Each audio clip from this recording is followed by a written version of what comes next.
Jeevan Reddy uncle, జై శ్రీరామ్. బాగున్నారా? ఏదో నాకు అహంకారం అని మీ తమ్ముడు ఏదో ప్యాంప్లెట్లు వంచి చేపించి ఏదో వంచిపించిండట. మళ్ళా మొన్న ఇట్లనే బీజేపీలో సస్పెండ్ అయిన వాళ్ళని పట్టుకుని నాకు ఇష్టమో తలగబెట్టించిన వాళ్ళకి పోలీస్ కేసులు కాకుండా చూస్తా అని చెప్పిండట. సరే అంకుల్, నాకు అహంకారం ఎందుకు అనిపించింది అంకుల్? మీరు ఎక్కడ కనబడ్డా నాకు జగిత్యాలు వచ్చినప్పుడు గాని ఏడ కనబడ్డా అందరి ముందర మీకు పొంగి ఆశీర్వాదం తీసుకుంటా మీ దగ్గర. అందుకని అహంకారం అనిపించింది నాకు. రెండోది, లేకపోతే మీకు ఒకప్పుడు భారతీయ జనతా పార్టీ ఉన్నట్టు 3,000 ఓట్లు 4,000 ఓట్లు జగిత్యాలు వచ్చేటట్టు అట్లా ఈ మధ్య లేదు, మీ చెప్పు చేతల్లో నడుస్తలేదు అన్న పరిస్థితి ఉంది. కాబట్టి పార్టీని పెంచినాం కాబట్టి 5 సార్లు మా మీద అటాకులైనా, మా ప్రాణాల మీద మా ఇండ్ల మీద అటాకులైనా దగ్గరుండి పార్టీని పెంచినాం కదా అంకుల్. అందుకని అహంకారం అనిపిస్తుందా మీకు? ఎందుకు అనిపిస్తుంది అంకుల్ అహంకారం? మూడోది, ఇవ్వండి ఏంది, నేను అద్దాలు పెట్టుకుంటే నా కళ్ళు చల్లగుంటే ఎండ బయట ఎండ ఉంటుంది, చల్లగా ఉంటుంది అని పెట్టుకుంటా. మీ తమ్ముడికి ఏమి వచ్చింది అంకుల్ నేను అద్దాలు పెట్టుకుంటే?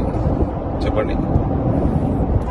అయినా మీరు 2014లో నాకు గుర్తున్నది, మీ ప్రియమిత్రుడు డి శ్రీనివాస్ కొడుకుని నేను అప్పట్లో రాజకీయాల్లో కూడా లేకుంటే లాస్ట్ ఎలక్షన్ అని నిలబడతా అన్నారు.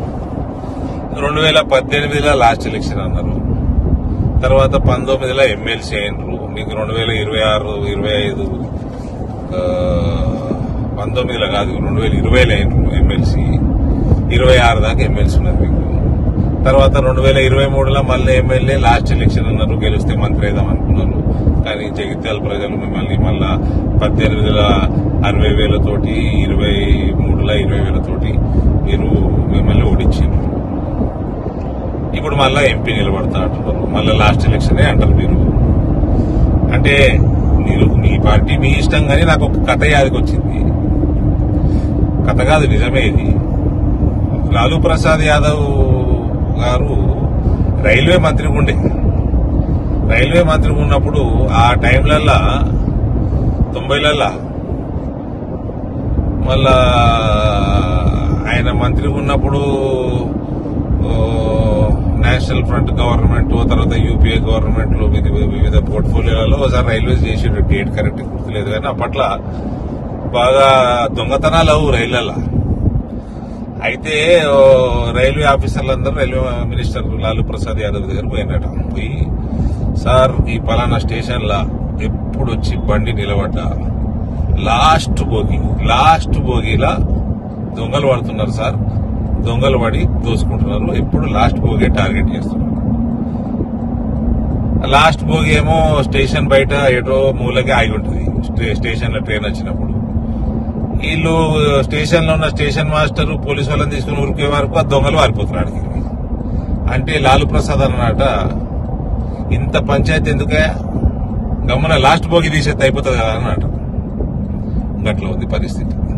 అంకుల్, మీరు పెద్దలు, నేను మీ కొడుకు లెక్క, కొడుకు వయసు నేను. ఎలక్షన్లు కొట్లాడదాం, ఏమి ఇబ్బంది లేదు, మంచిగా కొట్లాడదాం, ముందాగా కొట్లాడదాం.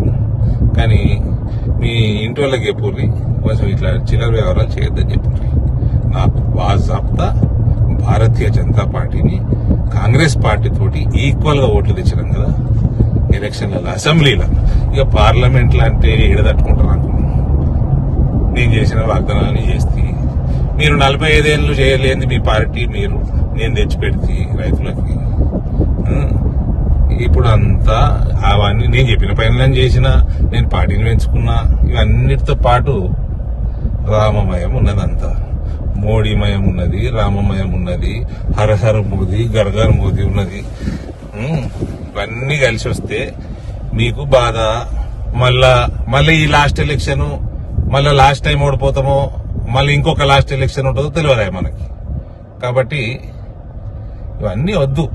మీరు పెద్ద మనుషులు, మీరు మమ్మల్ని ఆశీర్వదించాలి.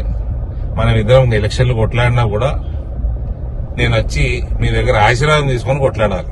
అట్లా హుందాగా చేసుకోవాలి రాజకీయాలు. వినరా అంకుల్? మీ తమ్ముడికి ఎప్పుడు చేరా ఈ చిల్లర పనులు బంద్ చేయమని చెప్పారు. భారత్ మాతాకి జై.